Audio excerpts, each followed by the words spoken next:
pretty much streetifying my new Sur Ron bike that I got a few weeks ago.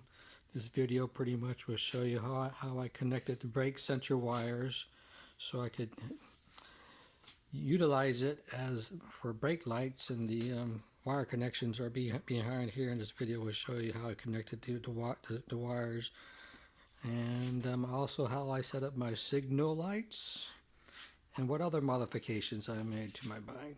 So hopefully this is helpful for you guys. Alrighty. Brake sensors were used to cut off the engine when the brakes were used on the brake leather. So that for those sensors, those wires, I disconnected them from these sensors that are connections that cut off the engine when you press the brake lever. And here goes the old connectors right here for the wires. So I actually cut the wires, the connectors off of the wires for both the brake levers. This is the left and this is the right. So what I did is I took the black red wires and connected them all together, and then for the green yellow wires I connected them together for both of these wire sets. And then for the red black, I just had that one red black wire connected to the wire that will go to the back lights, so when you press the brake levers, the brake light will turn on. And then for the green yellow wire, I connected it to just one wire that would lead to the headlight connection, connecting that to the black positive wire that has the power. So by connecting it to the green, it's kind of a loop, so when you press the leather, the power will go back into here and then shoot off to the red wire and then down to the brake light. So that's how I did it.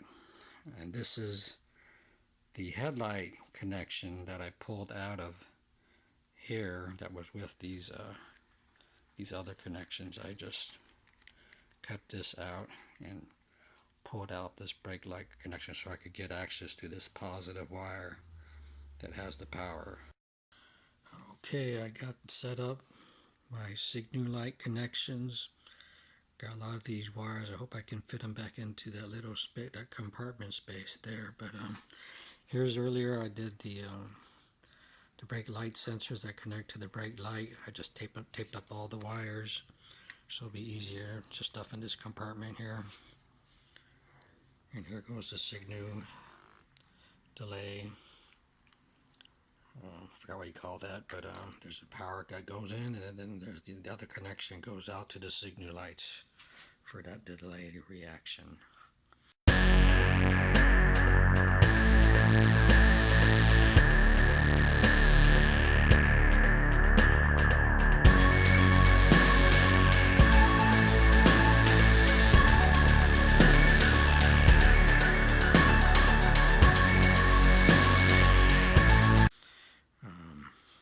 Let's go see how I got my front daylights. The signal lights, I haven't mounted it to the fork yet, but those things are pretty bright actually. And then in the back, I got those puppies there with the license plate holder and the license plate light at the bottom. So if I turn on the signal,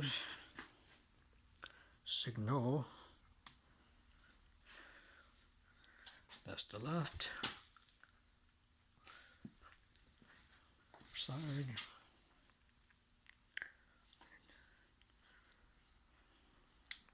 and if I do the right,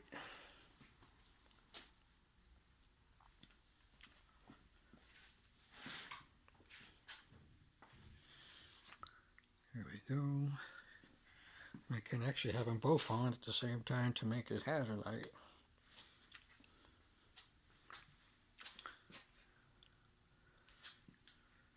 Well, let's check out them brakes. Let me turn these signal lights off first.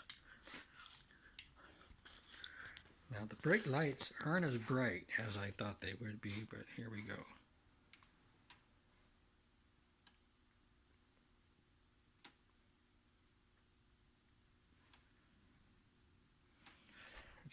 Okay, I pretty much got everything together. There's the Sur Ron X-Bike. I added mirrors, turn signal switches, phone holder, little bell for the pedestrians.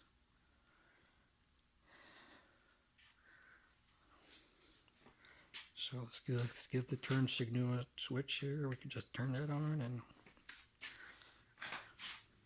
I didn't turn on the running daylights. They're just too bright. So I just left those disconnected. There's the back. If I wanted to turn left, turn that on. And that works. You can use that as a hazard light. Okay. Also, let's see. Oh yeah, brake lights. This is right. Decided not to turn on the bottom lights on the running daylights because the brake light doesn't come out as bright. So I thought to go this route, and I kept the stock light there as the back running daylight. And then, let's see, there's the left front rear brakes. All right, well, that pretty much is it. Okay, just a quick update. I added this switch here so I could turn on the running daylights in front. I got those running daylights going.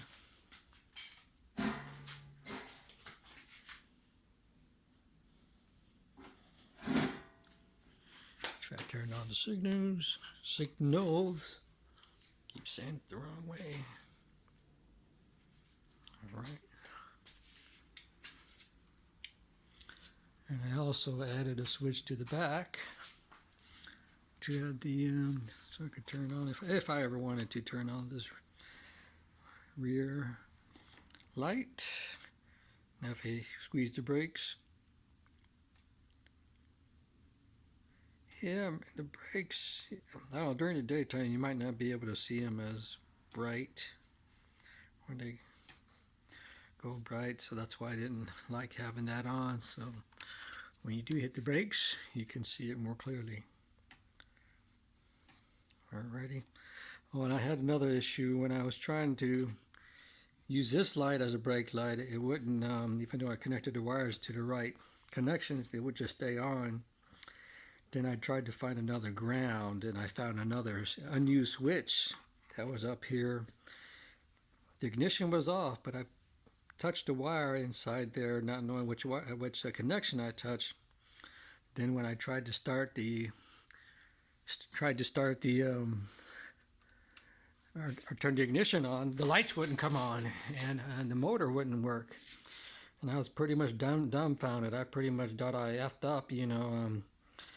Thought I shorted the controller. So I went online and checked you know, the forums, and then at the end of one of the forums where it mentioned that where your motor wouldn't start but the lights came on, so forth, so forth. But at the very end, the owner of Luna Bikes mentioned disconnecting any external lights that are, you know, not the stock lights, but if you have any new, I can't remember the word, but not stock lights, if you disconnect that and then try to start it, and then everything would come back on. And I did that, and it worked. So having these switches will also give me the opportunity to turn it off, disconnect it from the system if it ever goes out again. So that's just a little tip there. So I went ahead and installed these metal brackets here. It makes it more sturdier. And I put this again, this metal pipe strap to keep it stable so it won't go side to side. And there's that. I actually used this little plate here that I got. I think this is for a garage door spring holder. Also, I forgot to mention, I also got these rear fenders from Luna Cycles. And I also got these front fenders, Crud XL fenders from actually Vanilla Bikes in England. They were actually supposed to go down towards here and be closer to the wheel, but I did not realize, I ordered this before I even got the bike, the fenders, and I did not realize that I was getting inverted forks, so I couldn't put them down at the bottom there because they would just move with the shock, so I had to put it up. And it's closer up to the top, which is okay, it works. And these things come with these elastic bands. It's really easy to mount. I actually had to, I guess, trim the fenders at the end because otherwise it would have hit the controller there.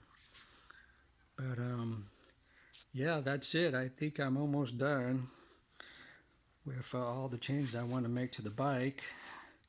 I'm thinking of maybe installing an alarm, but I just can't find where there's a constant feed of power to the battery. I'm afraid of going into those, touching those wires that connect to the battery, especially these two main where this orange connection is. I think that's where it is, but I'm going to have to cut open, the wires to see which one may work, but I'm not sure if I'll do that.